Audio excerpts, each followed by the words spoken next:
let's talk.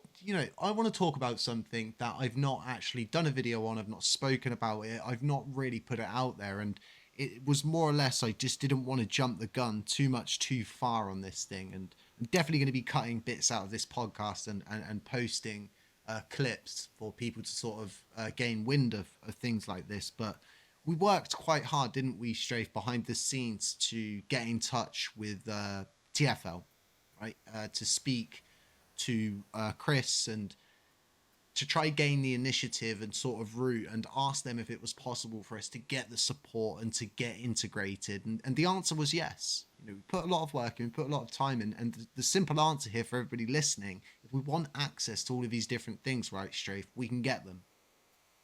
Yeah, we have to make the prerequisites happen. That's something that Frag is working on. That also Genuine Labs is partly working on getting the prerequisites to allow enterprise, for example, and the things that have to be done for that needed to be researched, and so it's obvious what the best source for information of that kind is.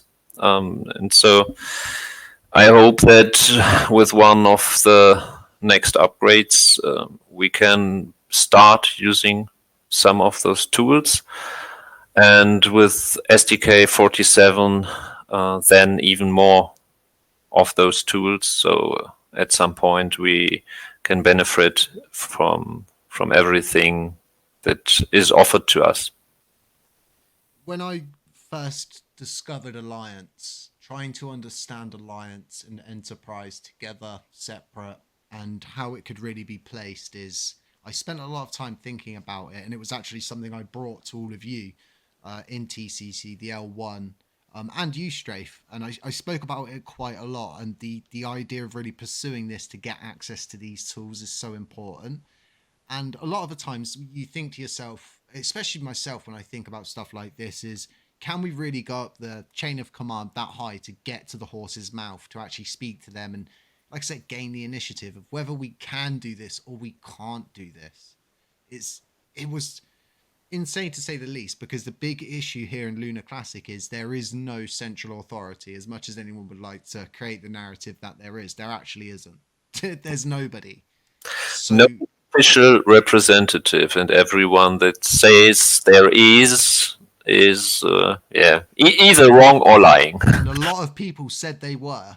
I'm not going to name people, but specifically, a lot of people said they were. A lot of people tried to, in my opinion, privatize the connection for their own gain or something like this, which is something I always hate seeing. That when someone gains a connection, they just keep it to themselves. They don't sort of make a group, bring everybody else into it, and sort of, for me, it's all about relevance, and the relevant people that need to be there, and those that are just sort of people who just speak loads of nonsense but lack the technical understanding of how to implement such things is so important.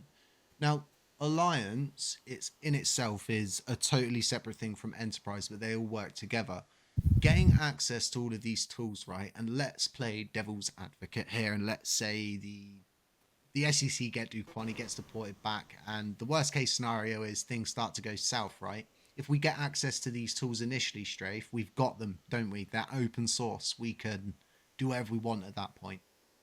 They are open source, but digging into it from the beginning would, of course, be quite a waste of time, because there are maintaining parties that seem willing to deploy or interact with Terra Classic. So we should make use of that.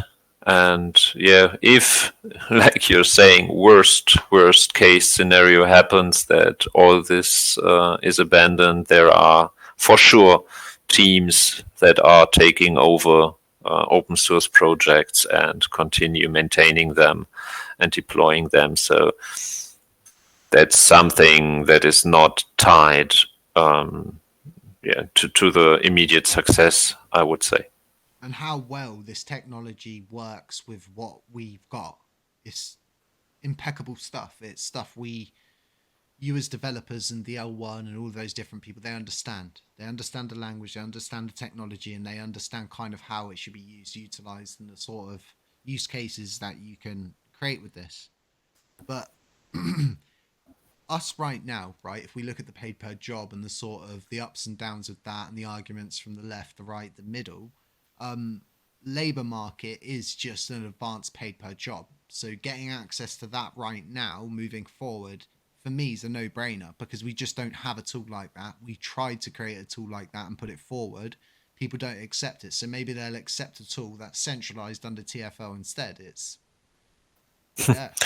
Yeah, maybe, but yeah, for sure, it would make life easier to have some tools like that for not only for L1 dealing with such stuff, but also for projects making use of it, or the DAO features that are offered. So it would be a big benefit. Of course, always keeping an eye of what actually is the benefit and what the drawbacks are, because simply hyping because it's currently something people speak about would probably be not the best idea, without looking the drawbacks, especially Well, in. if you look at it for face value right now, the drawbacks could possibly be with Alliance, because Alliance works on economic agreements between two chains. If, for example, we give too much but don't get enough, that could be a downfall.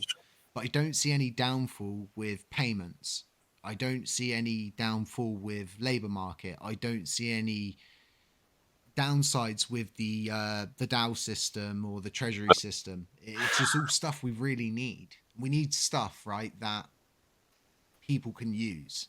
So if there's a treasury system, there's a DAO system, there's a payment system, there's a labor market, you can create a project from labor market. You can set up your treasury with treasury. You can create a DAO using the system, and you can use the DAO to manage the project. And for me, I start to see all of these different possible routes that the individual person can take. So you do have these people that are not so technical, can actually fulfill these ideas that they get in their heads. These are the kind of like routes I'm trying to foster in and bring forward for this blockchain. It makes sense. Yeah. It makes absolutely sense to use those tools available, because the team that is behind those tools is experienced in especially in especially what they are doing at the moment. So it it would be such a huge amount of overhead trying to replicate something like that.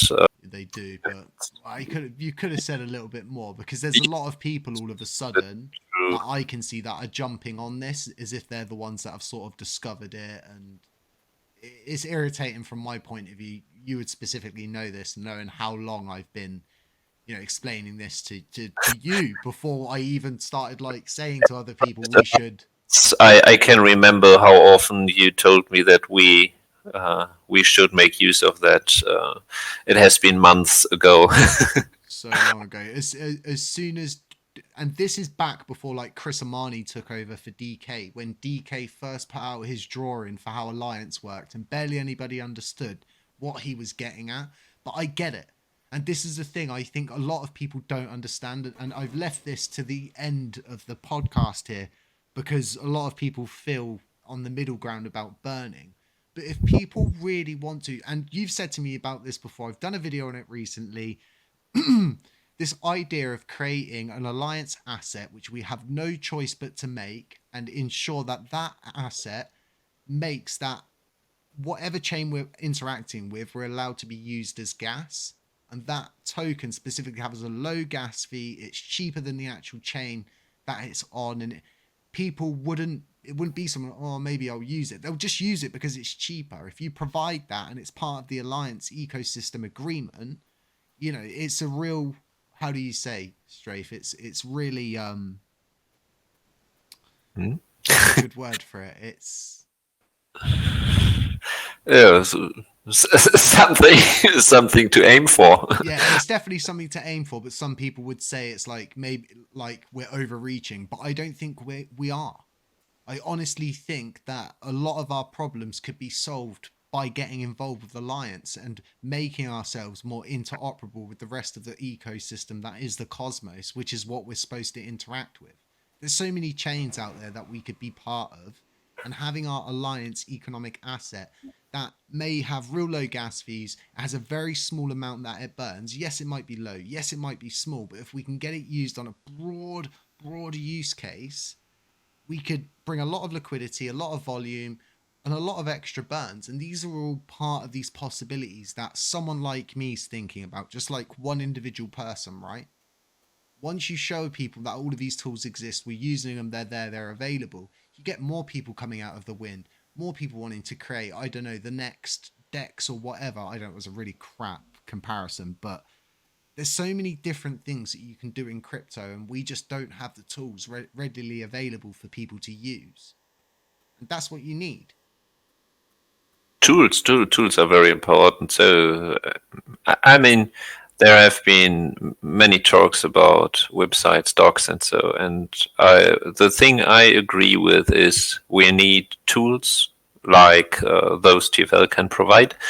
We need the upgrade of the SDK and the WASM and what comes with it, and we need something like text to gas. And once we have that, we at least have to provide some up-to-date documentation for interested projects to join Classic about the special circumstances that might still be here. But that package, I call it package because somehow it's everything of that is related to one another. That package would really be something at which point we can say, okay, now we can look for something to build. The UI. I was just going to say this. After, if this package goes through, they work on it. We get from point A to point B. Point C is actually going to be creating a system that everybody in the general public of Lunar Classic can use to go and click on it and get access to labor market, or to get access to the DAO system, or to get access to the payment system, or to do all of these different things. You're going to need that. It's so important.